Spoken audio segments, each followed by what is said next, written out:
Baik, sekali lagi selamat pagi, selamat Sabat untuk kita semua yang di Indonesia dan selamat sore untuk saudara-saudara kita yang di Amerika. Eh, Saat ini kita akan melanjutkan kita punya pelajaran dari buku Everlasting Covenant. Ini kita masih chapter 1, tapi mungkin ini adalah pertemuan yang terakhir dari pelajaran ini. Dan terakhir kita minggu lalu ya dari Brother Ebing sudah bawa sih sampai eh, di halaman 42 paragraf kedua. Dan kita tinggal 2 halaman lagi selesai. Jadi mungkin kalau kita mau bahas ini, mungkin cuma sekitar 10 sampai 20 menit saja udah selesai. Tapi saya sudah rangkum kembali ini dia punya pelajaran tentang Everlasting Covenant, dan kita akan review pelajaran yang sudah kita pelajari sepanjang satu chapter ini tentang eh, chapter 1 tentang pekabaran Injil ya, agar kita bisa lebih mengerti pelajaran ini. Jadi kita akan review dan apa yang kita sudah pelajari ini kayak dia punya ringkasan dari apa yang kita sudah pelajari selama chapter 1 ini, dan kita akan selesaikan 2 halaman sisa ya, 2 halaman yang tersisa ya. Oke, tadi kita sudah berdoa dan ini chapter 1 Everlasting Covenant atau perjanjian kekal. Jadi perjanjian kekal, covenant ini, kalau kita ingat pelajaran sekolah sahabat waktu lalu, ada perjanjian, tapi perjanjian promise ya kalau bahasa Inggris, tapi ini covenant. Covenant dan promise ini adalah suatu hal yang berbeda. Kalau promise itu mungkin perjanjian ada dari dua belah pihak. Ada saya setuju, dia setuju. Tapi covenant ini adalah dari satu pihak. Jadi dari hanya pihak Tuhan saja ya. Jadi ada suatu perjanjian dari Tuhan kepada kita. Dan ini kita akan pelajari sepanjang berapa bulan ke depan ya. Ada 42 chapter dan ini baru chapter pertama. Dan chapter pertama tentang Injil. Nah, kita bahas tentang Injil itu ya. Apa itu Injil? Kita sudah tahu semua ya. Apa itu Injil? Jadi Injil itu di dalam Roma 1 ayat 16 dibilang Injil adalah kuasa Tuhan untuk menyelamatkan setiap orang percaya. Jadi Injil adalah apa? Kuasa Tuhan. Mudah-mudahan kita tidak lupa ya. Injil ini adalah kuasa Tuhan. Terus kita lihat Wagoner memberikan 3 poin dari Injil ini sesuai dari Lukas 2 ayat 10 sampai 11. Dibilang Injil adalah pekabaran yang membawa sukacita. Terus poin kedua adalah Injil adalah pekabaran keselamatan dari dosa. Terus poin ketiga adalah Injil ini menyangkut semua orang ya, sesuatu yang menyangkut semua orang. Jadi kalau dari ketiga poin ini tidak ada yang salah satu tidak ada, itu bukan suatu Injil ya. Ingat, ketika kita menerima pekabaran Injil akan ada sukacita. Dan kenapa ada sukacita? Karena itu yang menyelamatkan kita dari dosa. Terus ini menyangkut semua orang, apakah itu orang kaya, orang miskin, berpendidikan atau tidak berpendidikan, Injil mencakup semua itu ya. Jadi tidak ada terkecuali, tidak ada terkecuali. Tidak ada khusus untuk satu orang tertentu, tidak ada. Jadi ini semua orang, Injil ini menyangkut untuk semua orang. Terus oh ya, sorry saya nggak bikin slideshow ya. Ya, oke. Oke, saudara-saudara bisa lihat ya slideshow, bisa lihat jelas? Bisa. Bisa, oke. Ya, ya ini 3 poin Injil ya. Terus ini dia punya ringkasannya. Jadi Injil ini adalah kuasa Tuhan. Jadi kuasa Tuhan adalah kuasa penciptaan, dan Kristus adalah satu-satunya yang mana segala sesuatu diciptakan. Ini saya ambil di FK 22.2 ya. Dia bilang, Tidak seorang pun dapat mengkhotbahkan Kristus tanpa mengkhotbahkan Dia sebagai pencipta. Semua orang harus menghormati anak sama seperti mereka menghormati Bapa. Khotbah apapun yang gagal menonjolkan fakta bahwa Kristus adalah pencipta segala sesuatu bukanlah pemberitaan Injil. Jadi, saudara-saudara, kalau memberitakan Injil, ini harus ada apa katanya? Harus memberitakan tentang Yesus yang memiliki kuasa penciptaan. Jadi, Injil adalah kuasa Tuhan untuk menyelamatkan. Injil adalah kuasa Tuhan untuk menciptakan. Atau di dalam Kristus ya, karena Kristuslah yang menciptakan, Kristuslah yang menyelamatkan. Mari kita lihat ya. Jadi ini ya, dia punya keterangan. Di dalam Kolose 1 ayat 16 dan 17, dia bilang di situ, Yesus menciptakan segala sesuatu, baik di bumi dan di surga, yang kelihatan maupun yang tidak kelihatan. Jadi kita harus kembali ya, merenungkan bahwa kuasa penciptaan itu kuasa yang sangat besar. Bayangkan, saudara-saudara, bumi ini, apa yang kita lihat, dan apa yang di surga atau yang di angkasa yang kita tidak bisa lihat, itu diciptakan oleh Tuhan. Dengan kuasa yang sangat besar ya, sangat besar. Ini nggak mampu kata-kata saya mau bilang seberapa besar kekuatan kuasa dari penciptaan itu. Terus di Kolose 1 ayat 13 dan 14 sebelum yang 16-17 dia bilang, di dalam Yesus ada kita memperoleh penebusan atau pengampunan dosa. Jadi dengan kata lain ya, yang tadi sudah dibilang ya, bahwa kuasa penciptaan itu sama dengan kuasa penebusan atau pengampunan dosa. Jadi itu kuasa penciptaan, kuasa pengampunan sama, atau penebusan sama. Jadi Injil adalah kuasa menciptakan dan kuasa untuk menyelamatkan, seperti tadi dibilang ya. Ya ini dibilang. Jadi Injil adalah kuasa Tuhan menyelamatkan, sama dengan kuasa Tuhan dalam penciptaan. Terus kita singgung sedikit tentang hari Sabat. Mungkin ini di luar konteks, tapi kita singgung sedikit ya. Apa hubungan dengan hari Sabat? Kalau di Keluaran 20 ayat 11, 6 hari Tuhan sudah menjadikan langit dan bumi. Makanya Tuhan berhenti pada hari ke-7 dan menguduskannya. Jadi hari Sabat untuk memperingati kuasa penciptaan Tuhan yang dahsyat selama 6 hari. Jadi hari Sabat ini seperti mengingat akan apa? Injil atau kuasa Tuhan. Mengingat ya, jadi Keluaran 20 ayat 8, ingat dan kuduskan hari Sabat. Kenapa ingat? Kita ingat, waduh ini kuasa Tuhan yang sangat besar menciptakan langit dan bumi.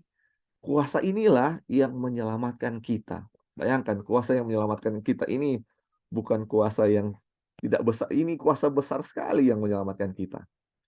Makanya hari ke-7 kan, hari ke-7 dia mengingat 6 hari. Makanya counterfeit-nya setan buat hari pertama kan. Kenapa setan buat hari pertama bukan hari kedua atau hari ketiga? Karena hari pertama tidak ada yang bisa dilihat kuasa Tuhan di belakangnya. Belum ada penciptaan, belum ada kuasa Tuhan. Yang ketika dilihat ke belakang belum ada apa-apa. Kalau misalnya setan bikin hari kedua,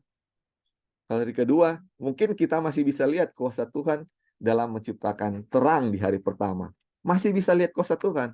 Tapi ketika hari pertama, tidak ada yang bisa dilihat ke belakangnya bahwa kuasa Tuhan itu tidak ada. Makanya dibuatlah hari pertama untuk melawan hari ke-7. Dan ini kita tahu hari Sabat menjadi ujian terakhir kita ya, nanti kita akan singgung lagi nanti, menjadi ujian kita. Kenapa? Karena ini ya, kuasa Tuhan ini sangat penting bagaimana kita mengingat kuasa Tuhan ini atau kuasa Injil ini. Dan hari Sabat sangat spesial ya kalau kita lihat di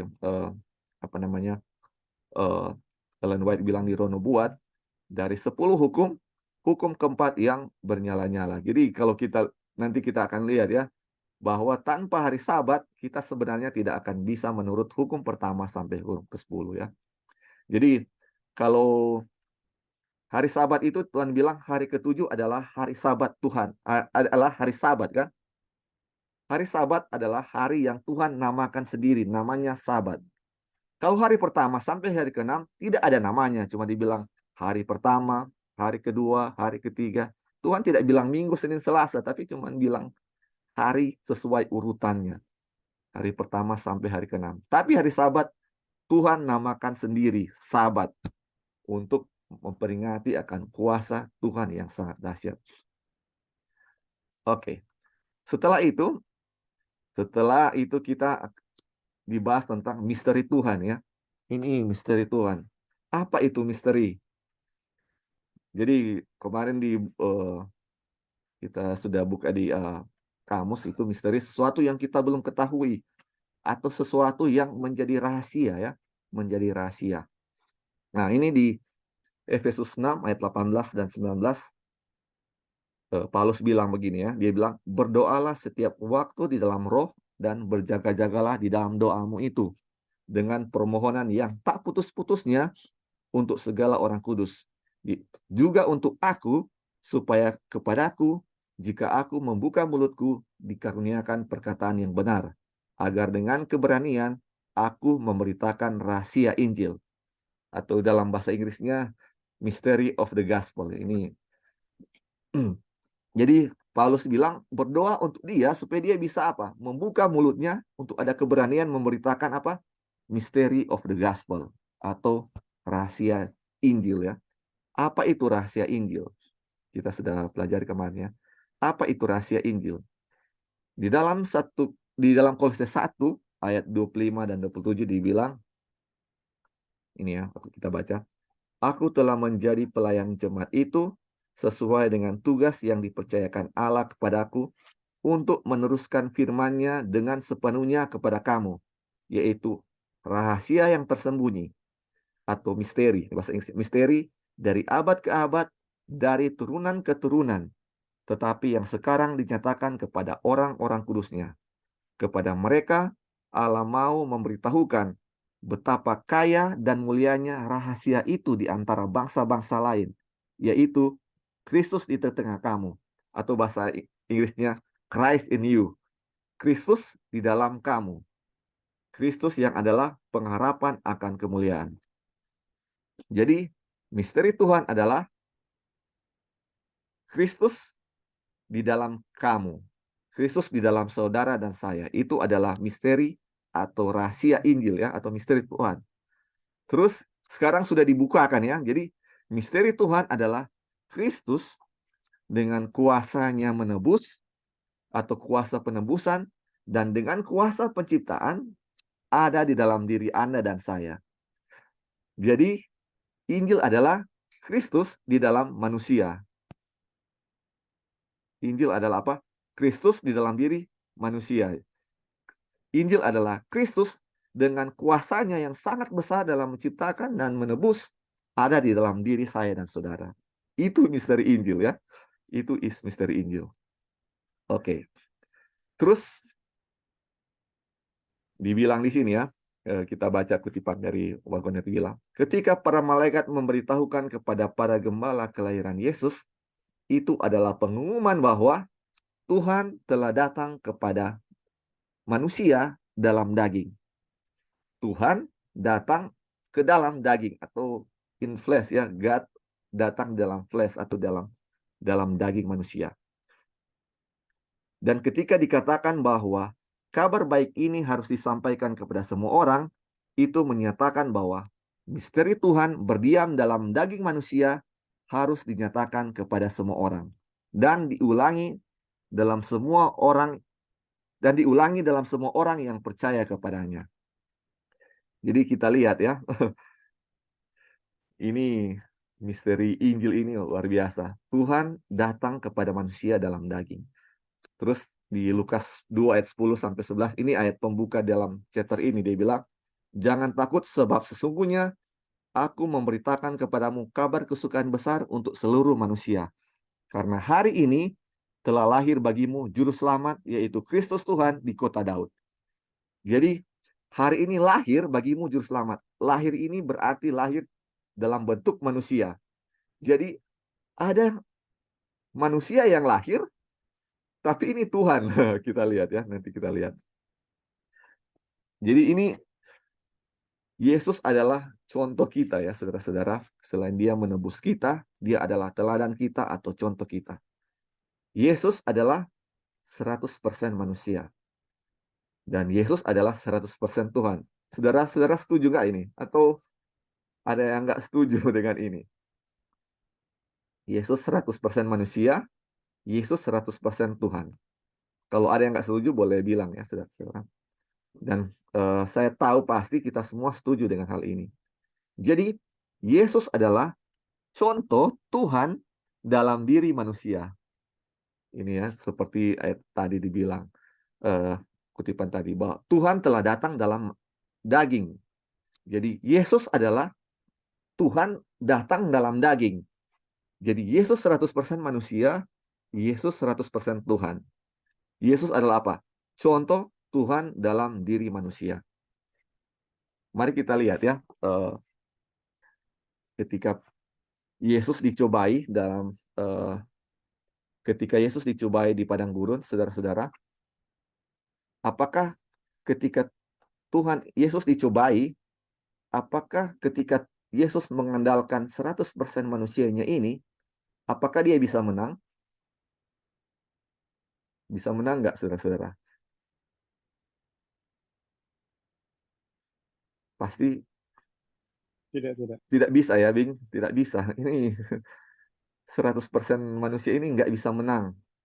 Jadi harus ada kuasa, kuasa yang bisa dia menangkan. Makanya mari kita lihat dia punya percobaan di padang gurun itu, dia gunakan kuasa mana. Jadi bagaimana Yesus mengalahkan percobaan. Jadi ketika ada percobaan pertama kan, dari batu menjadi roti, Tuhan bilang manusia hidup bukan dari roti saja melainkan dari firman Tuhan. Terus percobaan kedua dia suruh jatuhkan diri kan dari bumbungan bait Allah. Terus Yesus bilang apa? Percobaan kedua, janganlah engkau mencobai siapa? Tuhan. Ini Tuhan menggunakan apa ini keilahiannya, atau menggunakan Tuhan di dalam dirinya, atau gimana? Terus percobaan ketiga dia bilang apa?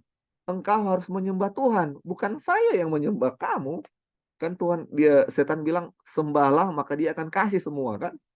Tapi Tuhan dia bilang kamu setan yang harus menyembah Tuhan. Dan kepada dia sajalah engkau berbakti. Ini dia menyatakan bahwa jadi atau kita bisa melihat bahwa ketika menang untuk menang dalam percobaan kita tidak bisa mengandalkan kemanusiaan kita. Kita harus mengandalkan apa? Ketika kita menang, kita harus mengandalkan Tuhan dalam diri kita. Sama seperti Yesus, ia mengandalkan Tuhan dalam dirinya ketika mengalahkan setan. Jadi, terus iblis mencoba Yesus karena dia yakin bahwa Yesus itu 100% manusia yang bisa jatuh. Tetapi hanya Tuhan yang bisa mengalahkan setan. Ingat saudara-saudara, hanya Tuhan yang bisa mengalahkan setan. Kita lupa di buku Daniel ya, kalau salah. Malaikat-malaikat pun waktu itu nggak bisa mengalahkan setan. Jadi ada pertempuran antara Tuhan dan setan. Dan ketika malaikat-malaikat Tuhan melawan setan, sudah berapa lama tidak ada yang menang, tidak ada yang kalah karena sama kekuatannya. Tetapi ketika Yesus turun tangan, Tuhan turun tangan, baru bisa menang. Jadi ini ya saudara-saudara, manusia, apalagi manusia tidak bisa menang melawan kuasa Tuhan, kuasa iblis atau pencobaan iblis. Hanya dengan Tuhan, kuasa Tuhan, atau hanya Tuhan saja yang bisa mengalahkan setan. Oke. Sampai di sini saudara-saudara ada yang mau tambahkan atau mau uh, ada ada sanggahan, ini mungkin Tuhan dengan dia punya kemanusiaan atau Yesus dengan kemanusiaannya saja bisa menang. Atau ada tambahan yang lain yang bisa mengungkapkan hal ini. Kalau belum ada kita lanjut ya. Contoh selanjutnya. Oke.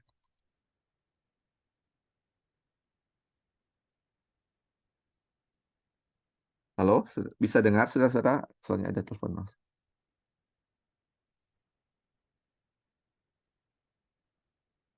Halo, bisa dengar? Bisa. Ya Bisa, bisa. bisa. Oke, sorry, ada telepon. Ya, oke. Jadi kita ini adalah 100% manusia. Ini manusia ya, saudara-saudara. Tadi kan kita contohnya Yesus. Duh, ini. Ya, tadi Yesus 100% Tuhan, 100% manusia. Sekarang ini kita 100% manusia pastinya. Terus tadi dibilang, misteri Tuhan adalah Kristus tinggal dalam manusia. Jadi kalau Kristus tinggal dalam manusia, berarti Yesus tinggalnya berapa persen dalam manusia, saudara-saudara? Apakah 10%, 20%, 50%, atau 100%? 100% pastinya ya. Jadi misteri Tuhan adalah Kristus tinggal dalam manusia atau 100% Tuhan tinggal dalam diri manusia. Kristus atau Tuhan dengan kuasanya yang besar. Jadi bukan cuma bilang Kristus yang tinggal dalam manusia, tetapi dengan kuasanya yang besar tinggal dalam manusia. Itu adalah misteri Tuhan. Rahasia Injil tadi yang kita sudah baca ya. Terus ini waktu dari bilang ya, Injil adalah kuasa Tuhan yang menyelamatkan. Keselamatan hanya dengan kuasa Tuhan, dan dimanapun ada kuasa Tuhan, di situ ada keselamatan. Jadi saudara-saudara, rahasia Injil, Tuhan dalam diri manusia, dan dengan itulah, kuasa itulah kita bisa diselamatkan. Bukannya Tuhan sudah mati. Betul, Tuhan sudah mati bagi kita, sudah tebus, tetapi hanya dengan Dia tinggal dalam diri kita, kita bisa apa? Diselamatkan ya. Terus ini ya, manusia. Ini manusia, 100% manusia. Ketika Injil masuk, 100% Tuhan di dalam manusia. Dan hanya kuasa Tuhan yang mampu untuk menyelamatkan. Terus ketika manusia menggunakan kekuatannya untuk menghadapi pencobaan, akan gagal. Tetapi ketika dia menggunakan kuasa Tuhan dalam dirinya, 100% berhasil. Dan ini adalah Injil ya, pemberitaan Injil. Ini adalah kabar baik. Makanya poin dari Injil ada 3 poin tadi. Injil itu harus ada sesuatu yang membawa sukacita. Kenapa ini membawa sukacita, saudara-saudara? Ada Tuhan dalam diri kita, Tuhan tinggal dalam diri kita, dan kita akan berhasil menghadapi setiap pencobaan, kita akan menang dalam setiap pencobaan, dan kita akan diselamatkan. Nah, Injil palsu apa? Kuasa atau perbuatan manusia bisa menyelamatkan. Nah, ini yang contohnya sunat yang kita pelajari di buku Kabar Kesukaan di chapter 1. Sunat bisa menyelamatkan. Dari mana ini bisa dapatkan? Tentu saja orang-orang yang bilang bahwa sunat bisa diselamatkan, mereka mengutip dari Alkitab. Dan ini kita kembali ulangi ya, bahwa di zaman Rasul Paulus, mereka menggunakan apa? Alkitab Perjanjian Lama. Dan di Alkitab Perjanjian Lama tertulis bahwa sunat bisa untuk menyelamatkan.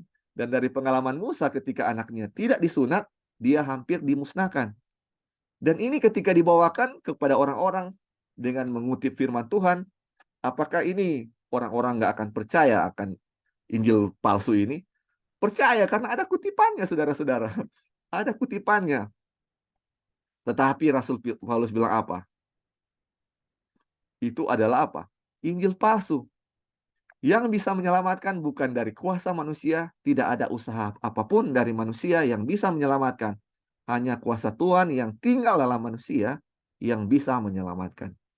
Jadi sekarang bukan cuma sunat, banyak sunat-sunat lain yang akan ada muncul, saudara-saudara, dengan perbuatan apapun.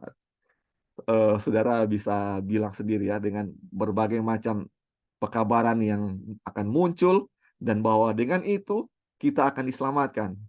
Tapi saudara harus ingat ya, apapun itu, walaupun itu mungkin mereka ambil ada kutipan dari Alkitab manapun, atau dari roh nubuat, yang kelihatannya bahwa itu keselamatan dari perbuatan manusia, itu adalah Injil palsu.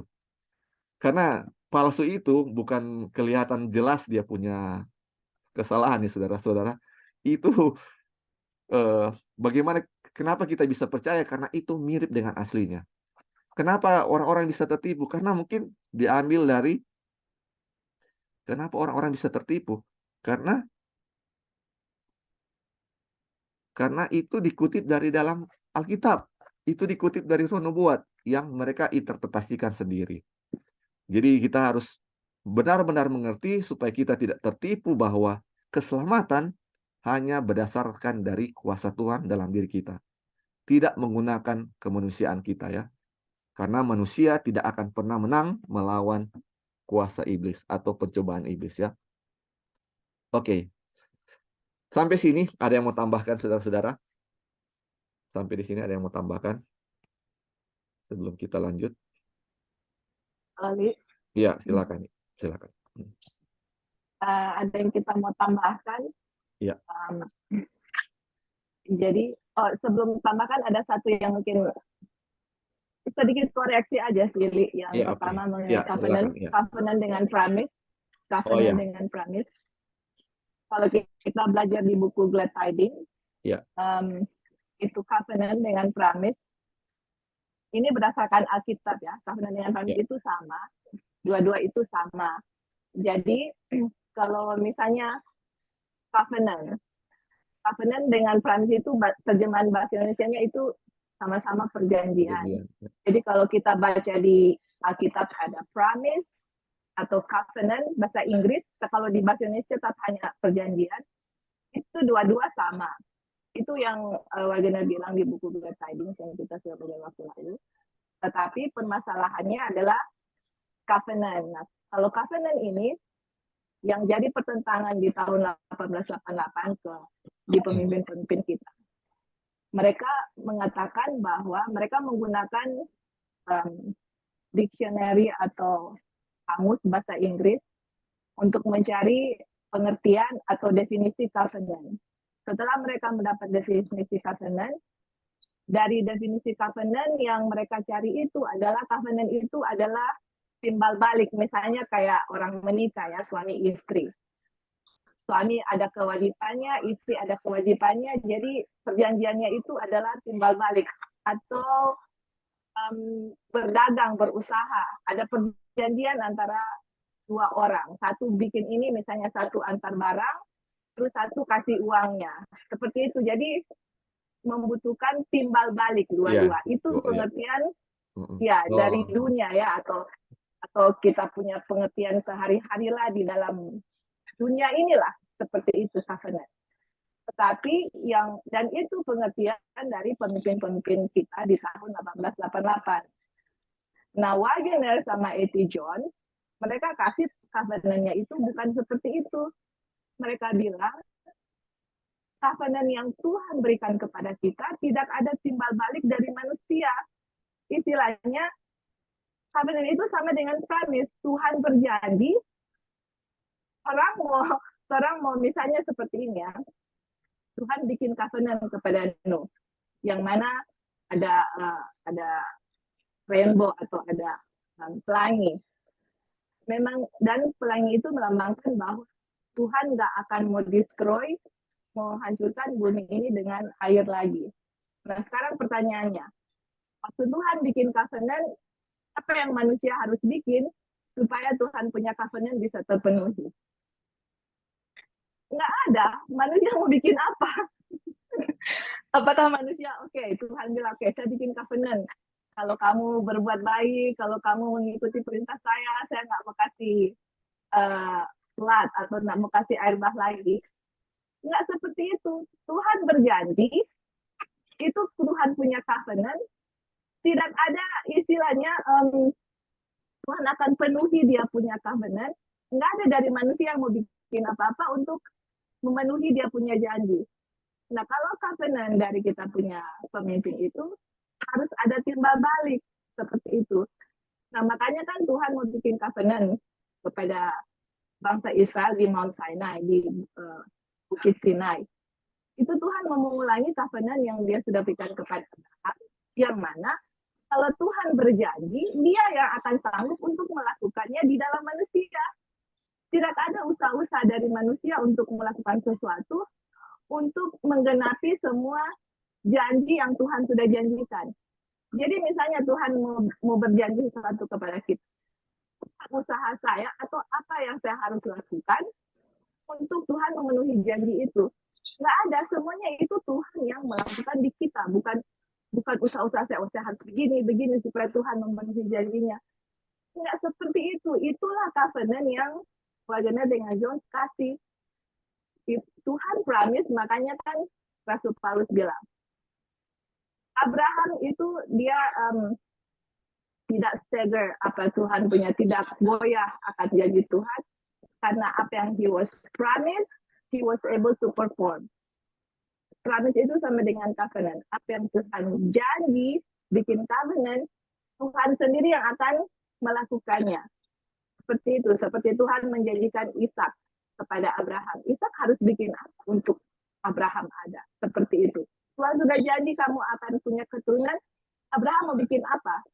Nah itulah karena sepertinya kita manusia, Tuhan sudah berjanji, kok janjinya itu tidak terpenuhi, saya harus melakukan sesuatu. Nah disitulah sepertinya istilahnya saya punya bagian untuk melakukan sesuatu supaya Tuhan punya janji bisa terpenuhi. Nah itulah lambang sunat juga ya. Jadi makanya di buku ini yang Everlasting Covenant dengan yang hubungan righteousness by faith ini semua, ini covenant, ini Tuhan janji, Tuhan berjanji kepada kita. Nah kalau Tuhan sudah berjanji, kita yang harus membiarkan Dia yang melakukan di kita. Itu makanya Injil itu adalah Tuhan yang God in Christ in you. Tuhan berdiam di flesh.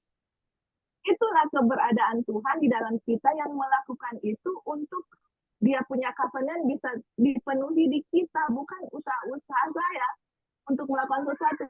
Tidak ada usaha saya untuk melakukan sesuatu untuk Tuhan punya covenant atau janji Dia bisa penuhi di saya. Nah itulah perbedaan yang pertentangan antara Wagner dengan Jones.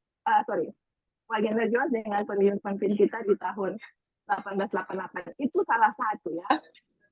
Dan nanti kita akan belajar seterusnya dan kalian juga akan mengerti nanti dia punya big kontroversi. Ini big kontroversi loh sampai pemimpin menolak kabaran ini. Jadi itulah ya. Jadi istilahnya dalam mempelajari Everlasting Covenant, Tuhan berjanji itu sama dengan promise. Kalau kita lihat, kayaknya impossible untuk manusia seperti itu, sama seperti Abraham. Impossible, saya sudah tua, istri saya sudah tua, bagaimana mau punya anak? Tapi kalau Tuhan berjanji, Dia yang akan melakukan di kita. Kita harus stop melakukan, saya punya usaha-usaha untuk, saya harus melakukan sesuatu untuk supaya Tuhan punya promise bisa digenapi. Tuhan yang akan melakukan di waktunya Dia, seperti Ishak ya, yang Ishak lahir itu. Nah, itulah salah satu contoh di Alkitab yang mana Tuhan punya janji, Tuhan bilang sesuatu, Dia yang akan melakukan di dalam diri kita. Nah, itu satu yang kita mau tambahkan. Terus yang kedua, yang terakhir, tadi Lali sudah kasih mengenai Injil itu adalah kuasa Tuhan, dan kuasa Tuhan itu adalah Yesus ya sebagai pencipta. Dan di mana Tuhan Yesus itu mempunyai kuasa untuk menciptakan dunia ini, dan kuasa itu berdiam di dalam kita. Kenapa kita memerlukan kuasa itu? Karena waktu saya menerima pikirannya setan atau karena main itu, saya itu hidup dalam manusia lama. Tuhan harus ada di saya untuk menciptakan saya manusia baru. Itu namanya dilahirkan kembali. Untuk dengan manusia baru itu pikiran kanal main itu dihancurkan dan kita memiliki pikiran Kristus, dan pikiran Kristuslah atau Kristus yang ada di saya yang menciptakan saya dari kanal main menjadi the mind of Christ. Itulah kita bisa memenuhi menurut hukum Taurat, tapi itu karena kuasa Kristus dalam kita yang menciptakan kita manusia baru. Itu yang pertama, itu yang tadi kuasa Injil yang Yesus ada di kita. Terus kedua yang mungkin balik sedikit adalah kuasa Injil itu yang di bab 1 ini adalah Rasul Paulus bilang kepada orang yang hilang itu adalah satu kebodohan, tetapi kepada kita orang yang akan diselamatkan, kuasa Tuhan itu adalah preaching of the cross. Atau waktu kita mengkhotbahkan kayu salib dengan Yesus yang disalibkan, bagi orang yang hilang itu kebodohan. Tetapi untuk kita yang akan diselamatkan, it is the power of God. Kita tidak salah di 1 Korintus, kita lupa dia punya ayat di mana. Tapi disitulah Wagner menekankan mengenai Injil. Selain Injil itu adalah Yesus yang tinggal dalam kita, dan Yesus sebagai pencipta, dan dia memiliki kuasa penciptaan. Yang kedua adalah preaching of the cross, atau mengabarkan mengenai kayu salib dengan Yesus yang disalibkan. It is the power of God. Itu kuasa Tuhan. Nah, makanya definisi Injil apa? Definisi Injil adalah kuasa Tuhan untuk menyelamatkan. Dan selain Kristus berdiam di kita sebagai pencipta, Injil itu adalah preaching of the cross atau kayu salib. Makanya di buku Galati itu dia bilang, salib itu tidak bisa terpisah dari manusia. Salib itu ada dalam diri kita masing-masing. Ada salib di situ. Itulah Injil. Karena di dalam salib itu adalah kuasa untuk menciptakan kita. Jadi ada dua hal ya yang harus ditekankan, karena dalam perjalanan bangsa Israel dengan Abraham itu Injil yang mengenai kayu salib itu akan dibawakan di sini juga, mengenai kayu salib yang sebagai lambang sebagai Injil atau kuasa Tuhan untuk menyelamatkan manusia. Oke, Le, mungkin itu aja. Terima kasih. Iya, terima kasih untuk tambahannya. Jadi ya, ini kan chapter 1 ini seperti teorinya, dan chapter 2 adalah contoh-contohnya, karena bisa kita manusia ini yang memiliki banyak keterbatasan akan lebih mengerti ketika kita membahas tentang contoh-contoh ya. Nanti di chapter 2 besok kita akan bahas tentang Abraham ya. Ini sangat menarik dia punya contoh ini. Dan ya, terima kasih untuk tambahannya tadi ya.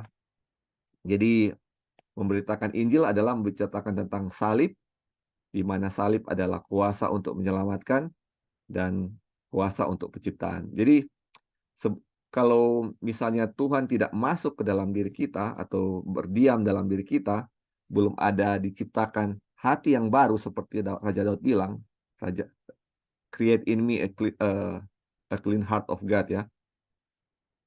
Makanya segala sesuatu yang manusia lakukan,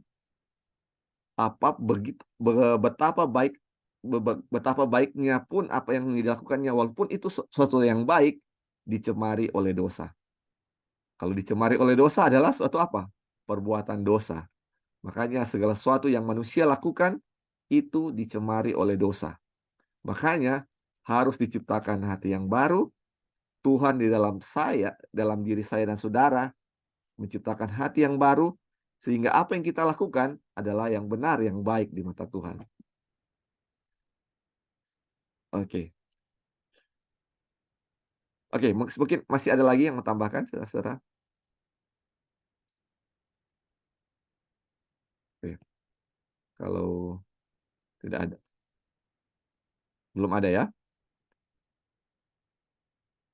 Oke, kita lanjut ya. Ini kita kembali ke hari Sabat.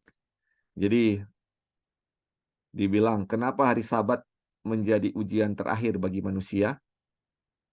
Karena ini untuk membuktikan adakah kita mengingat atau percaya pada kuasa Tuhan yang sangat besar dalam menciptakan ataupun tadi dibilang dalam menyelamatkan ada di dalam diri saya. Karena tanpa kuasa itu dalam diri saya tidak akan mampu menghadapi akhir zaman. Jadi Jadi kenapa saya tidak akan mampu menghadapi akhir zaman kalau tidak ada kuasa Tuhan dalam diri saya? Jadi musuh kita di akhir zaman di dalam Efesus 6 ayat 12 dibilang, karena perjuangan kita bukanlah melawan darah dan daging, tetapi melawan pemerintah-pemerintah, melawan penguasa-penguasa, melawan penghulu-penghulu dunia yang gelap ini, melawan roh-roh jahat di udara.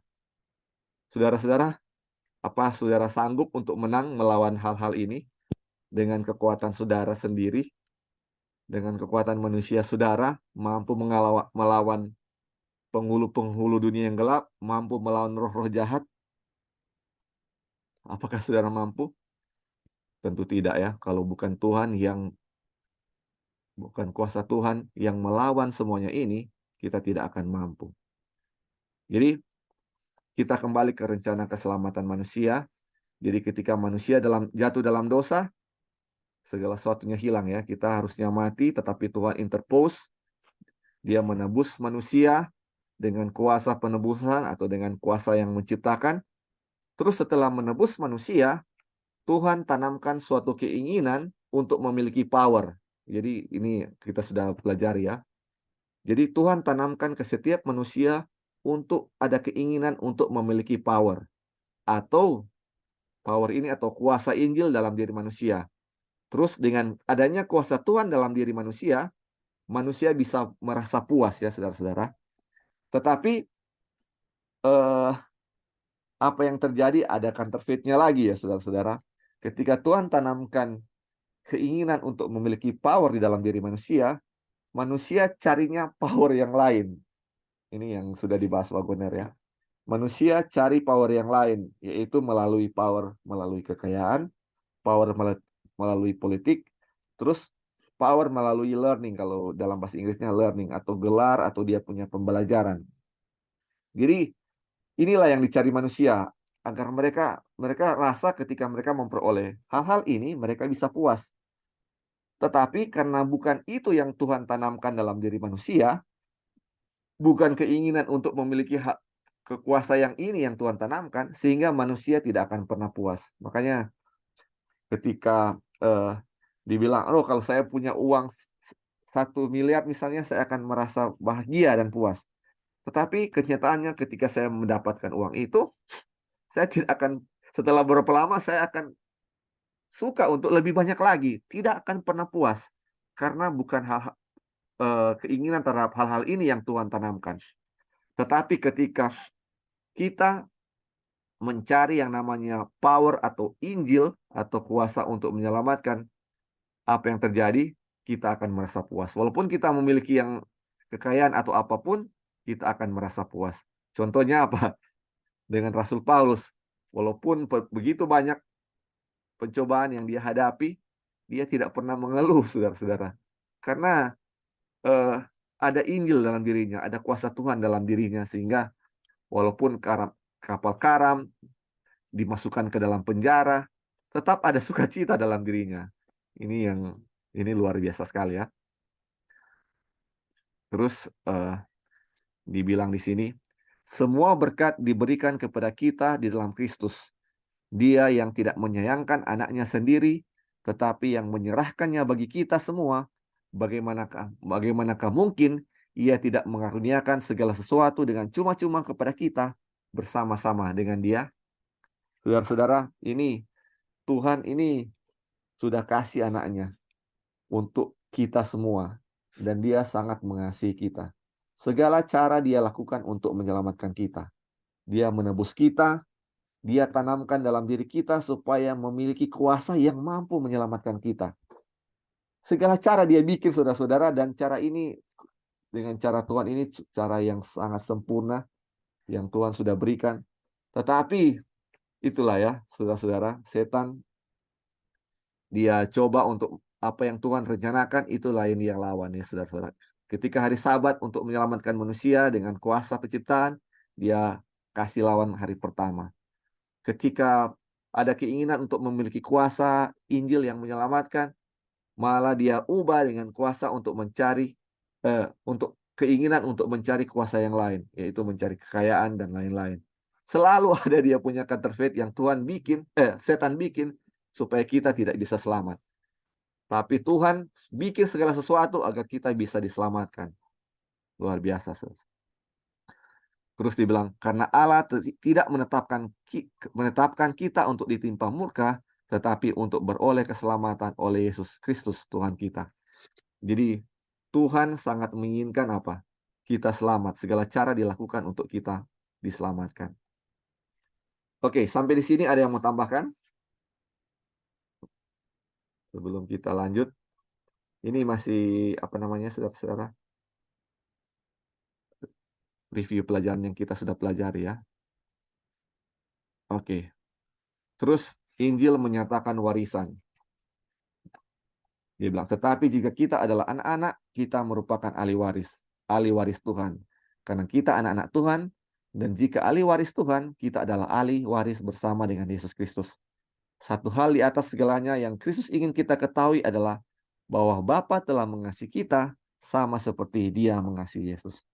Jadi saudara-saudara, kalau misalnya saudara memiliki 2 orang anak,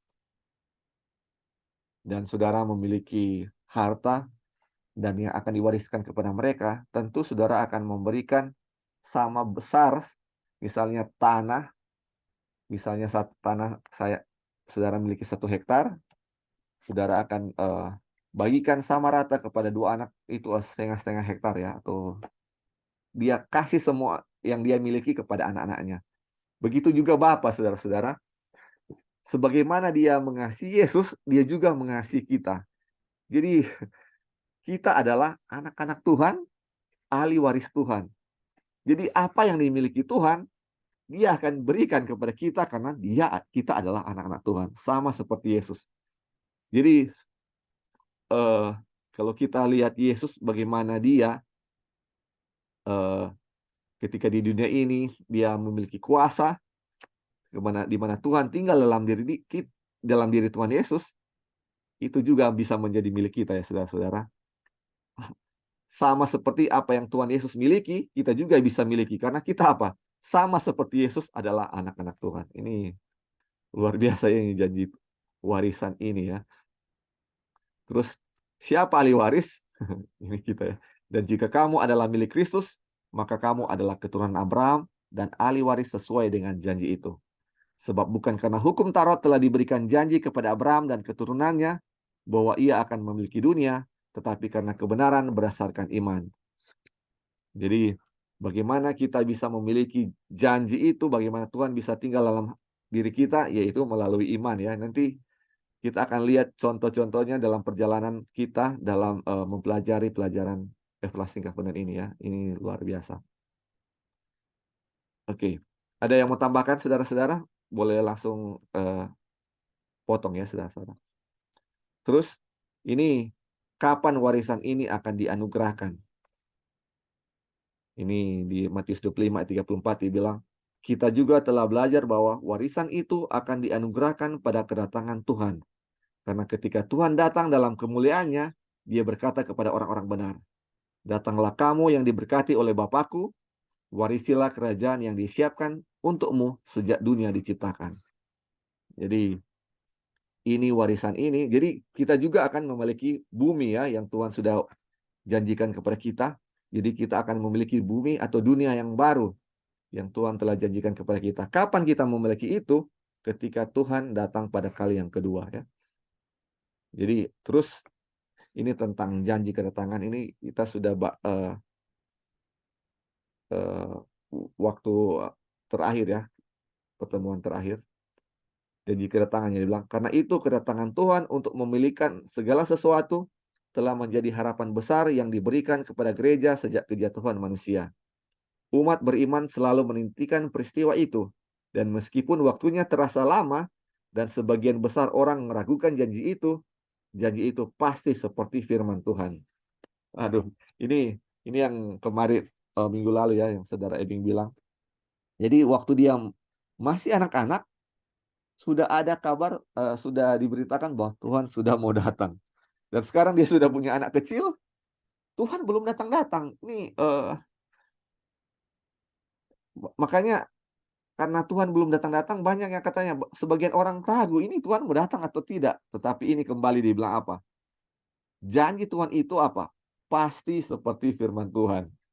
Terus dia bilang, akan tetapi saudara-saudaraku yang kekasih, yang satu ini tidak boleh kamu lupakan, yaitu bahwa di hadapan Tuhan satu hari sama seperti 1000 tahun, dan 1000 tahun sama seperti satu hari. Tuhan tidak lalai menepati janjinya. Sekalipun ada orang yang menganggapnya sebagai kelalaian, tetapi Ia sabar terhadap kamu. Karena Ia menghendaki supaya apa? Jangan ada yang binasa, melainkan semua orang berbalik dan bertobat. Saudara-saudara, kenapa Tuhan belum datang sampai saat ini? Karena Ia masih panjang sabar kepada kita. Dia menghendaki supaya kita semua diselamatkan, tidak ada yang binasa. Sebenarnya kalau mau lihat, Tuhan itu sudah sangat ingin datang, tapi kenapa belum datang tuh? Manusia belum siap untuk menerima kedatangan Tuhan. Manusia belum percaya bahwa Tuhan dengan kuasanya yang besar tinggal dalam manusia. Dengan kuasa itu akan menciptakan hati yang baru, dan dengan kuasa itu bisa menyelamatkan manusia. Nah, makanya di tahun yang 1888 ketika firman pekabaran ini diberikan, dibilang 3 tahun lagi 3 atau 4 tahun lagi Tuhan akan datang. Dan waktu itu undang-undang hari Minggu sudah mau dikeluarkan, saudara-saudara. Kita sudah tahu ceritanya. Sudah mau dikeluarkan undang-undang hari Minggu itu. Tetapi tidak jadi dikeluarkan. Undang-undang hari Minggu tidak jadi dikeluarkan. Karena apa? Gereja Tuhan menolak pekabaran ini. Jadi ketika pekabaran ini akan diterima, tentang pembenaran oleh iman, Tuhan akan datang segera. Dan janji-janji ini kita akan segera lihat, dan kita tahu bahwa Tuhan tidak pernah bohong. Tidak pernah lupa atau bohong, ya saudara-saudara. Nah, ini dia bilang, Tuhan tidak pelupa. 2 Petrus 3 ayat 9 dibilang, Tuhan tidak lalai menepati janjinya. Perhatikan bahwa itu adalah bentuk tunggal, bukan bentuk jamak dari kata-kata tersebut. Kalau bahasa Inggrisnya promise, ya, bukan promises. Jadi Tuhan tidak lalai menepati janjinya, bukan janji-janjinya. Ya. Terus O'Connor bilang, itu bukan janji-janji, tetapi janji. Itu bukan promises, but promise, ya, dibilang. Adalah fakta bahwa Tuhan tidak melupakan satupun dari janji-janjinya.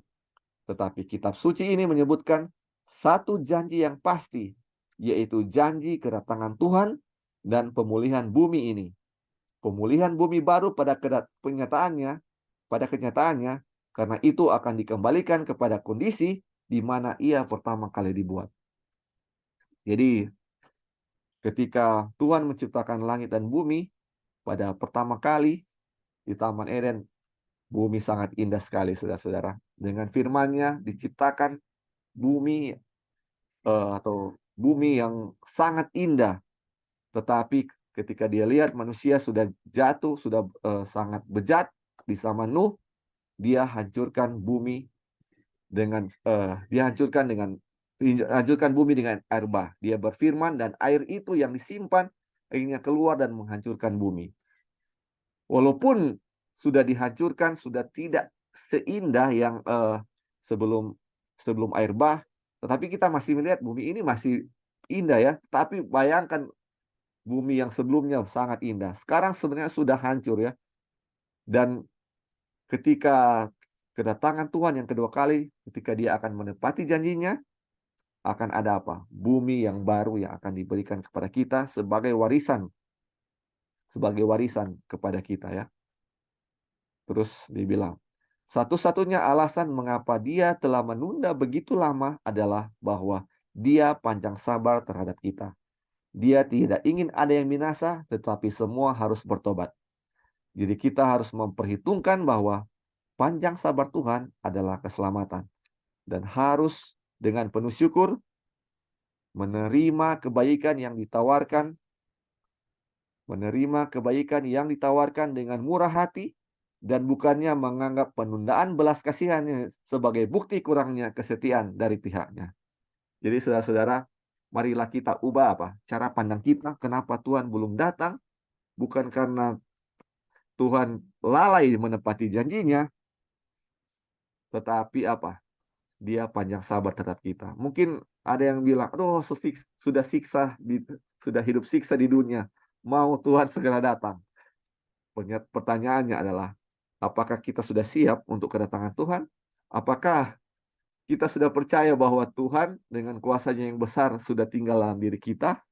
Atau kita belum percaya, sama seperti orang-orang lain yang menganggap pekabaran Injil ini adalah suatu batu sandungan atau suatu hal yang bodoh, ya. Tetapi ketika kita percaya bahwa Injil itu adalah kuasa, atau Injil ini adalah suatu yang menyelamatkan dengan iman, maka kita tahu bahwa Tuhan akan datang ya untuk menjemput kita. Jadi oke. Ini sudah pembahasan yang sekarang ini kita bahas. Jadi dibilang di sini 1000 tahun sebagai 1 hari. Sederhananya, meskipun Tuhan mungkin menunggu lama menurut perhitungan manusia sebelum melaksanakan rencananya, hal ini tidak boleh dianggap sebagai bukti pada tahap apapun bahwa untuk melakukan sejumlah pekerjaan tertentu akan memakan waktu yang sama lamanya seperti sebelumnya yang diambil untuk jumlah pekerjaan yang sama di masa lalu. Sebentar, sudah. Ini sudah.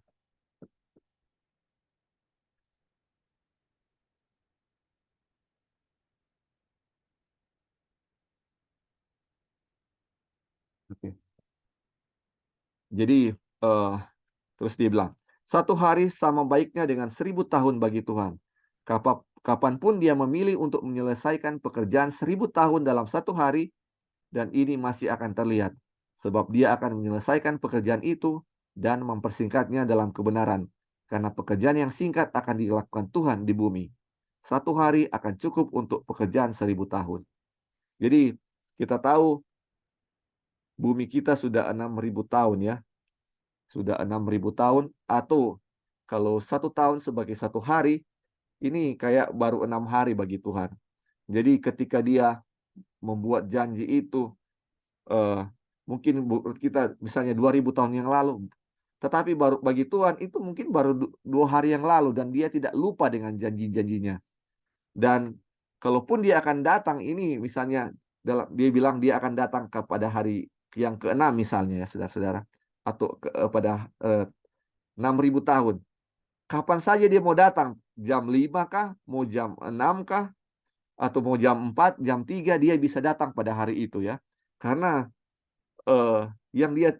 karena apa namanya? Dia bilang dia akan menyelesaikan pekerjaan itu dan mempersingkatnya dalam kebenaran. Karena pekerjaan yang singkat akan dilakukan Tuhan di bumi. Jadi kapan saja Tuhan bisa apa? Kapan saja Tuhan bisa datang. Kapan saja Tuhan bisa datang. Jadi ini dia lagi menunggu kita untuk siap ya saudara-saudara. Di dalam kita lupa dia punya, ambil kutipan. Christ Object Lesson 69.1 dia bilang paragraf pertama, dia bilang Tuhan sedang menunggu dengan sabar, dengan penantian yang sabar untuk menunggu apa? Gerejanya memancarkan manifestasi Kristus dalam gerejanya ya, atau memancarkan Kristus dalam gerejanya. Dan ketika kita sudah memancarkan karakter Kristus, dan dia akan datang untuk menjemput kita sebagai anak-anaknya atau kepunyaannya ya saudara-saudara. Oke. Sampai sini saudara-saudara, ada yang mau tambahkan? Ini ya, silakan Bing. Ini sudah yang terakhir ya. Oke, silakan. Ya, baik, terima kasih untuk kesempatan. Jadi tadi kita telah ikuti ya bahwa janji Tuhan itu sepasti firman-Nya. Iya. Dan ini banyak sekali ya yang meragukan tentang janji kedatangan Tuhan. Masihkah Tuhan akan datang gitu? Iya, betul. Dulu sama, sekarang juga masih tetap sama gitu. Dulu opak saya mengatakan Tuhan akan segera datang, sekarang saya sudah opak ya. Tuhan juga masih belum datang. Betul. Teman-teman, ini adalah satu logika atau rasionalisasi tentang bagaimana kita mau mengukur ya seberapa tepatnya firman Tuhan. Nah, teman-teman, dari pelajaran yang kita pelajari kemarin bahwa sepasti apakah janji kedatangan Tuhan itu sepasti ketika Dia menciptakan langit dan bumi. Jadi kalau Tuhan menciptakan langit itu hanya dengan firman, Dia menciptakan bumi hanya dengan firman, dan semua dan segala isinya Dia ciptakan dengan firman, demikian juga janji kedatangan Tuhan itu sepasti firman. Jadi kalau Dia berfirman, langit itu ada, ya, maka langit itu ada, teman-teman, ketika dia berfirman dia akan datang, itu tidak mungkin, itu tidak ada, ya. Dan sama juga ya dengan ketika Tuhan berfirman bahwa dia akan menghukum bumi dengan air bah, ya. Banyak orang tidak yakin dengan air bah itu akan datang. Bahkan ketika mendekati penghukuman air bah, banyak orang berupaya dengan begitu banyak logika dan rasionalisasi, itu tidak mungkin. Tetapi firman Tuhan telah dipastikan, ya, penghukuman dunia pada saat air bah itu terjadi. Jadi teman-teman, dengan firman yang sama yang Tuhan telah buat, ciptakan langit dan bumi, kemudian menghukum dunia dengan air bah, firman yang sama juga yang telah menjanjikan dia pasti datang kembali. Jadi ini tidak mungkin tidak terjadi, teman-teman. Jadi kita nggak perlu lagi mempertanyakan apakah firman Tuhan ini akan jadi atau tidak, ya. Kenapa? Dengan melihat penciptaan, dengan melihat penghukuman-penghukuman yang telah terjadi, ya, ataupun fakta-fakta bagaimana kuasa Tuhan digenapi dalam sejarah kita, semua firman Tuhan telah digenapi dengan akurat, ya. Apalagi kalau kita belajar 2300 pagi dan petang, ya. Setiap firman Tuhan itu telah diucapkan sebelum peristiwa itu terjadi dan semuanya digenapi secara akurat, sangat tepat. Jadi teman-teman, berbicara mengenai kedatangan Tuhan itu tidak mungkin tidak terjadi. Dan setiap, ya, itu yang pertama, ya, poin yang pertama. Jadi kedatangan Tuhan itu sepasti firman-Nya, bagaimana dia menciptakan, bagaimana dia menghukum, dan bagaimana dia menggenapi peristiwa-peristiwa dunia yang lain. Dan teman-teman, Injil, ini poin yang kedua, Injil adalah ketika kita mendengarkan Injil mengenai keselamatan, Injil mengenai keselamatan, itu juga harus mengajarkan tentang kedatangannya yang kedua kali.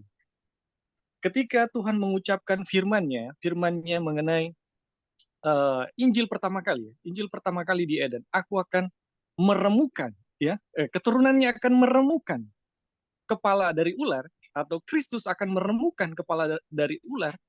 Ini teman-teman tidak hanya memastikan penebusan kita dari dosa, atau bagaimana Yesus itu disalibkan 2000 tahun yang lalu. Ini nubuatan ini bukan hanya ini, tetapi ini akan dirampungkan sepenuhnya pada saat dia datang kedua kali.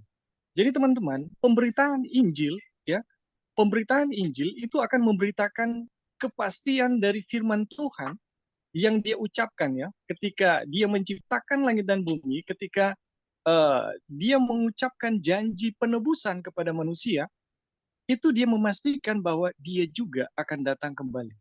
Jadi kalau kita betul-betul mempercayai Injil atau menerima Injil yang benar, tidak mungkin, ya, itu tidak mengajarkan kepastian kedatangan firman Tuhan.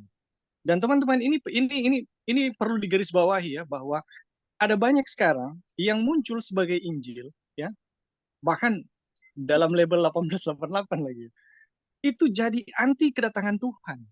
Kalau berbicara kedatangan Tuhan, mereka bilang, oh, itu apa ya? Itu akan mengarahkan kita bukan kepada Kristus, tapi kepada peristiwa-peristiwa yang justru kita akan melihat setan, bukan Kristus. Ini teman-teman salah melihat Injil menurut saya.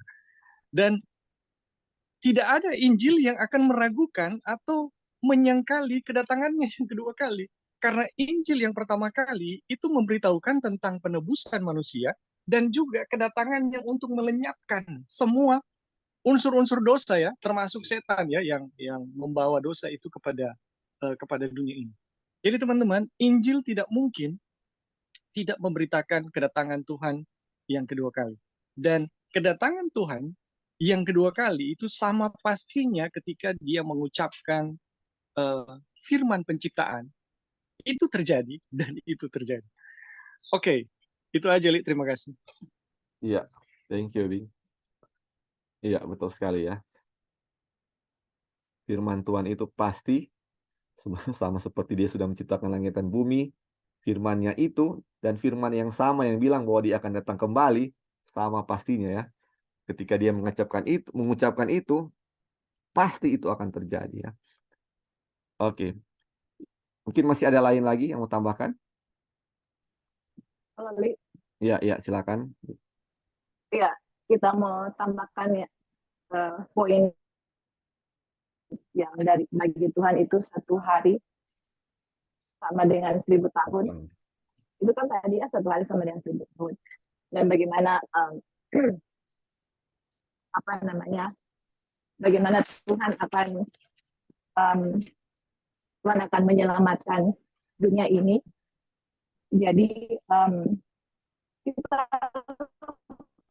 kita baca di Ellen White atau Wagner apa John, kita lupa.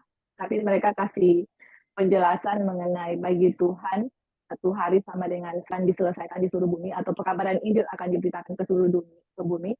Jadi kita kasih contoh ya, 1 hari bagi Tuhan sama dengan 1000 tahun.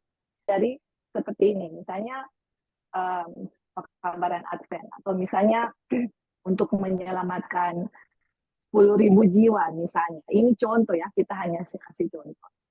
10.000 jiwa atau 100.000 jiwa itu memerlukan 1000 tahun untuk 100 jiwa itu diselamatkan. Ini contoh, ini kayak kita kasih contoh. Tetapi untuk Tuhan 1 hari itu sama dengan 1000 tahun.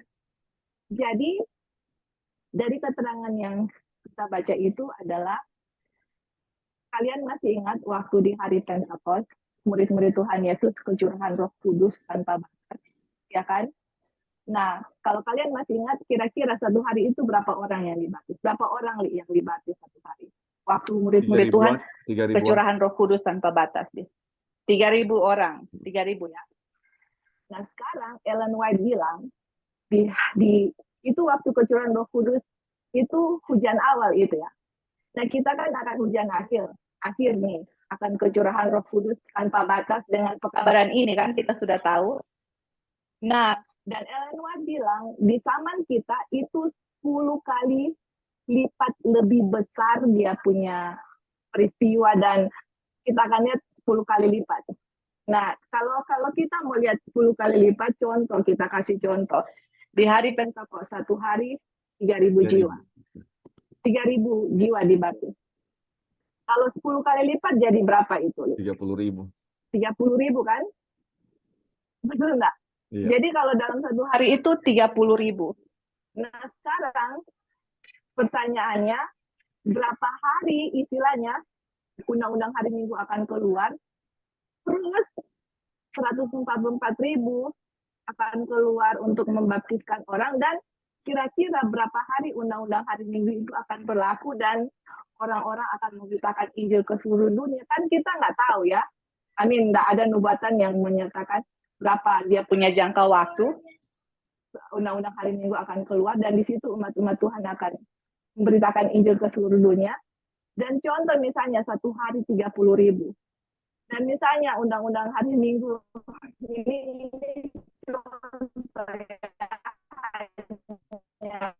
hanya memperkirakan, hanya kalkulasi aja. Misalnya 1 hari 30.000. Dan undang-undang hari Minggu misalnya 6 bulan. Ya kali aja 6 bulan itu berapa hari misalnya. Kalau 1 bulan itu 30 hari, 6 bulan itu berarti 160 hari. Betul nggak? Betul nggak, Li? Atau salah? 6 bulan kan? Iya, Kalau 30 bulan. hari 1 bulan. Contoh. 80 hari ya. Iya, 180 hari. Terus dalam 1 hari 30.000 orang. 30.000 orang dikali 180 hari, ya maksudnya ini hanya perhitungan itu ya. Nah, dari keterangan itu yang mana istilahnya, bagi Tuhan itu pekerjaan 1000, misalnya pekerjaan yang memakan waktu 1000 tahun misalnya untuk menyelamatkan 100 orang misalnya, atau menyelamatkan 100.000 orang. Di saat kecurahan Roh Kudus, hanya 1 hari pekerjaan Injil bisa diselesaikan dalam 1 hari, dibandingkan dengan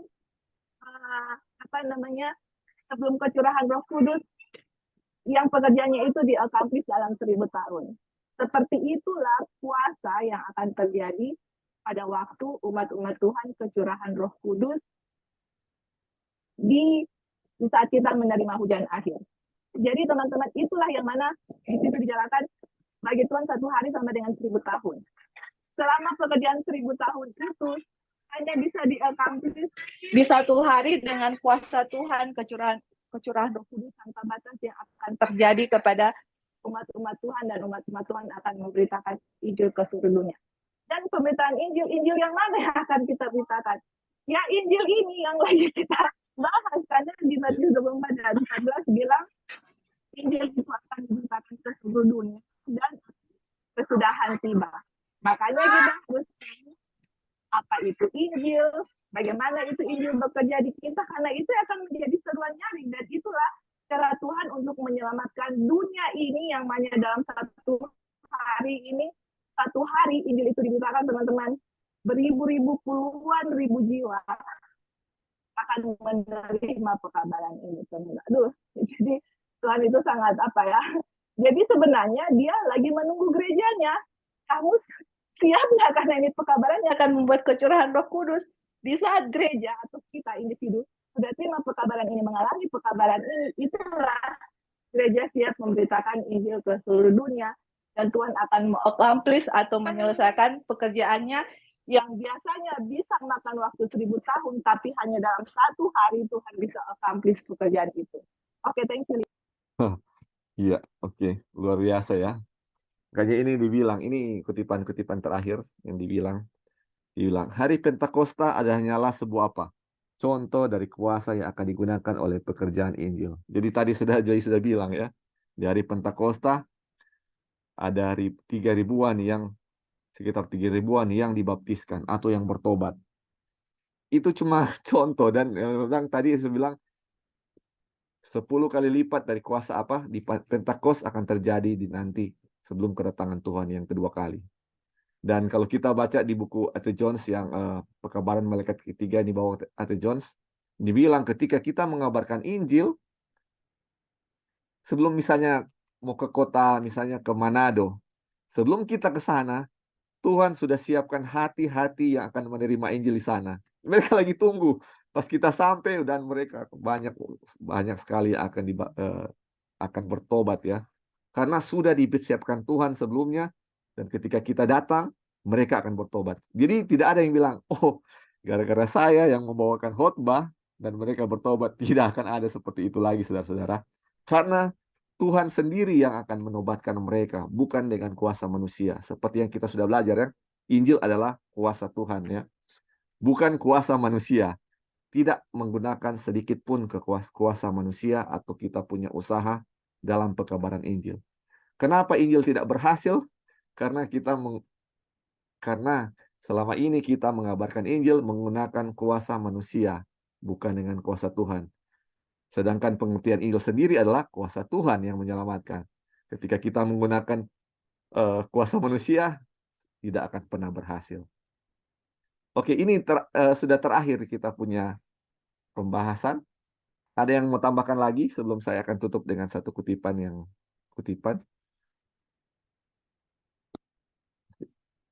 Ada saudara-saudara? Tidak ada ya. Jadi ini sebelum kita akan lanjut dengan besok kita lanjut dengan chapter 2 ya. Chapter 2 dari pelajaran tentang Abraham. Aduh, itu sangat luar biasa ya. Mudah-mudahan saudara saya tidak miss dengan pelajaran itu, karena itu ini contoh-contoh yang luar biasa yang diberikan, dan kita akan bisa lebih mengerti dari perjanjian yang Tuhan telah berikan bagi manusia ya. Oke, ini saya akan tutup dengan kutipan ini. Kutipan yang sudah sering kita baca. Jadi saya nggak akan baca semua, atau kita baca aja ya semuanya. Dia bilang, Tuhan dalam kuasanya yang besar mengirimkan pekabaran yang paling berharga kepada umatnya melalui penatua Wagoner dan Jones. Pekabaran ini akan membawa dengan pasti ke hadapan dunia juru selamat yang ditinggikan. Penghormatannya kepada dosa, untuk dosa seluruh dunia, dan itu ditampilkan atau dipresented melalui pembenaran oleh iman dalam kepastian. Itu mengundang orang-orang untuk menerima kebenaran Kristus yang dinyatakan dalam penurutan kepada seluruh perintah Tuhan. Dibilang di sini, banyak telah kehilangan pandangan kepada Yesus ya. Kehilangan pandangan pada Yesus. Mereka butuh untuk memandangkan mata mereka langsung kepada His divine person, kepada dia punya keilahiannya, dia punya kebaikan, dan dia punya cinta yang tidak pernah berubah kepada keluarga manusia. Dan dia bilang, dan semua kuasa diberikan ke dalam tangannya, dan dia dengan dia punya kekayaan yang besar diberikan kepada manusia ya. Dan ini imparting the priceless gift of his own righteousness to the helpless human agent. Jadi ini kita kasih highlight ya. Jadi ini dia memberikan, dia punya apa katanya? Dia punya kebenaran yang tak ternilai harganya kepada apa? Manusia. Atau kalau kita lihat seperti pekabaran Injil, dia memberikan, dia tinggal dalam diri kita. Jadi kalau Kristus diam dalam diri kita, dia memberikan, dia punya apa? Kebenaran. Dia punya kuasa diberikan kepada kita ya. Jadi pekabaran Injil adalah Kristus dengan kuasanya yang besar tinggal di dalam diri manusia. Di dalam diri manusia yang tidak berpengharapan, yaitu saudara dan saya. Terus dibilang, pekabaran ini yang Tuhan perintahkan untuk apa? Diberitahukan atau dikabarkan kepada seluruh dunia. Dan ini adalah pekabaran malaikat ketiga yang akan diproklaim dengan suara yang nyaring. Dan ini akan, kalau ini attended, mungkin bahasa Indonesia dihadiri, tetapi dia punya terjemahan lain, dibilang apa? Diikuti. Dan ini akan diikuti dengan pencurahan Roh Kudus tanpa batas. Jadi, bagaimana Roh Kudus tanpa batas akan dicurahkan kepada kita? Di mana Tuhan memberikan atau dia punya kebenaran yang besar, di mana Kristus tinggal di dalam diri kita. Jadi ini mungkin pertanyaan saudara-saudara, kalau sudah Kristus tinggal dalam diri saya, kenapa saya masih berdosa sekarang ya, masih suka buat dosa? Makanya ini adalah pelajaran tentang bagaimana iman kita mempercayai akan hal ini. Iman kita inilah, kita mungkin sudah baca ini, tetapi kita belum percaya 100% akan hal ini, bahwa Tuhan atau Kristus tinggal dalam hati kita. Jadi ini, mari kita akan lihat ya, kita terus belajar pekabaran ini. Kita akan lihat biar iman kita yang tidak percaya bisa dibangunkan, agar kita bisa percaya bahwa bagaimana Tuhan bisa tinggal dalam diri kita. Tuhan bisa berdiam di dalam daging. Bukan cuma hanya Tuhan saja, tetapi dengan kuasanya yang menyelamatkan, kuasa yang menciptakan hati yang baru akan tinggal dalam diri kita. Oke. Sampai di sini, saudara-saudara. Kita punya Bible study sudah selesai. Mungkin ada yang mau tambahkan, saudara-saudara, silakan. Sebelum kita akan tutup. Ini kutipan terakhir ya. Ali. Ya, silakan. Ya, jadi ya sangat bagus ya Lali ulang lagi ini pelajaran yang review di bab 1. Kenapa? Karena dengan Injil ya, karena Injil ini akan kita kabarkan ke seluruh dunia. Nah, sekarang pertanyaannya, orang-orang yang Tuhan mau bawakan atau menggunakan untuk mengabarkan, apakah orang-orang yang percaya akan Injil palsu atau Injil yang benar seperti itu? Jadi Tuhan hanya menggunakan orang-orang yang mengerti dengan benar akan Injil yang benar itu dan mengalami dalam hidup mereka ya. Karena satu kutipan Ellen White yang bilang begini, orang-orang yang sudah menerima pekabaran malaikat 3 dan tidak disanctify, tidak disucikan dengan pekabaran itu, mereka itu akan bergabung dengan orang-orang yang akan menganiaya umat-umat Tuhan. Jadi teman-teman, ini juga peringatan untuk saya ya, saya pribadi adalah it doesn't matter, istilahnya saya mau menerima pekabaran malaikat ketiga, saya menerima Injil, saya tahu akan pekabaran Injil ini, terus pekabaran ini, Injil ini tidak menjadi bagian diri saya sehingga pekabaran ini bisa menyucikan saya, justru kita yang akan menjadi the greatest persecutor atau orang-orang yang paling ganas yang akan menganiaya umat-umat Tuhan. Karena apa?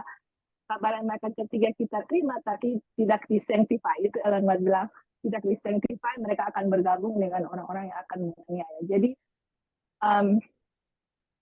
mudah-mudahan ya dengan mengikuti pelajaran ini adalah tujuan pertama adalah kita mengetahui Injil yang benar itu apa, dan kedua mengalami Injil itu dalam diri kita. Saya juga teman-teman, walaupun kita mempelajari, share juga bebas tadi, ini harus menjadi pengalaman dalam diri saya. Disanctify, sanctify itu adalah menurut akan hukum Tuhan. Kenapa? Karena dengan iman saya percaya bahwa kuasa penciptaan itu ada dalam diri saya gitu loh.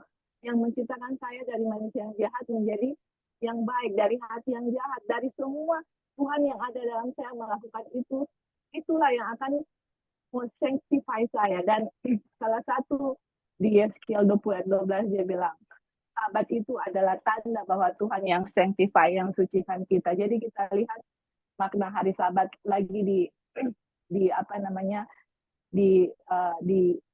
ditonjolkan bagaimana pekerjaan Tuhan di dalam diri kita, dan dengan pertolongan Tuhan kita bisa belajar dan mendoakan satu sama yang lain, yang mana pekabaran ini bukan hanya teori, tapi kita semua bisa menerima dengan iman dan mengalami dengan iman dan mengalami yang namanya proses sanctification dalam diri kita, sehingga Tuhan dengan kerinduannya ya sangat besar mau mencurahkan Roh Kudus tanpa batas kepada kita, teman-teman, di gereja dan di dunia ini, di dunia kita ini sudah ready dari dulu, mereka ready untuk menerima akan pekabaran Injil. Kenapa undang-undang hari Minggu belum keluar? Kenapa peristiwa-peristiwa akhir zaman sepertinya dari kejadian satu, tapi istilahnya sepertinya ada sesuatu yang masih tertunda. Itu karena apa? Karena pekabaran ini belum kita benar-benar mengerti dan kita belum benar-benar embrace, yang merangkul dan mengalami dalam hidup kita. Karena itu yang Tuhan tunggu, dia nggak mau kita binasa, dia mau kita bisa diselamatkan dengan pekabaran Injil, dan bisa juga Tuhan gunakan untuk kabarkan ke seluruh dunia. Karena kalau kita belum terima pekabaran ini, mengalami dalam diri kita, siapa yang Tuhan mau kirim ke seluruh dunia seperti itu ya? Karena dari gereja yang akan Tuhan gunakan kirim ke seluruh dunia. Jadi teman-teman, saya yakin dan percaya, walaupun kita lihat jarang sekali orang mempelajari pekabaran ini atau hanya minoritas, itu di dalam pemandangan kita, tapi kita belum melihat di luar yang mana banyak sekali orang mempelajari pekabaran ini.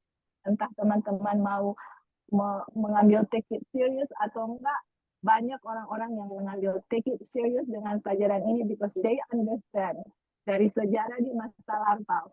Pekabaran inilah yang akan menutup sejarah dunia. Either kita mau take it serious atau enggak. Banyak orang yang sudah take it serious dan banyak orang sudah mengerti apa yang akan datangkan kecurahan Roh Kudus tanpa batas.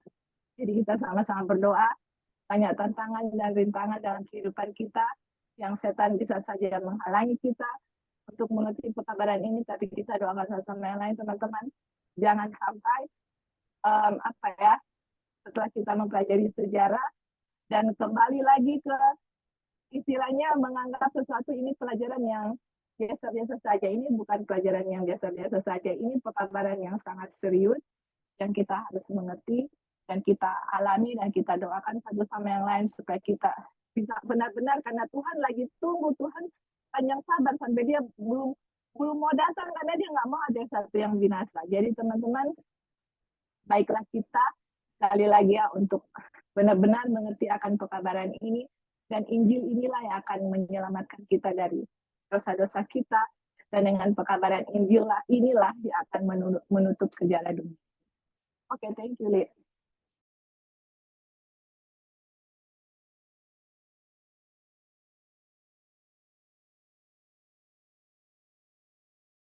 Ya, terima kasih. Ini pelajaran yang luar biasa bagi saya pribadi juga pun, dan ini berkat yang luar biasa, saudara-saudara. Oke, mungkin ada lagi yang mau tambahkan sebelum kita akan berdoa tutup tentang pelajaran sepanjang pelajaran ini. Oke, kalau tidak ada, kita akan berdoa.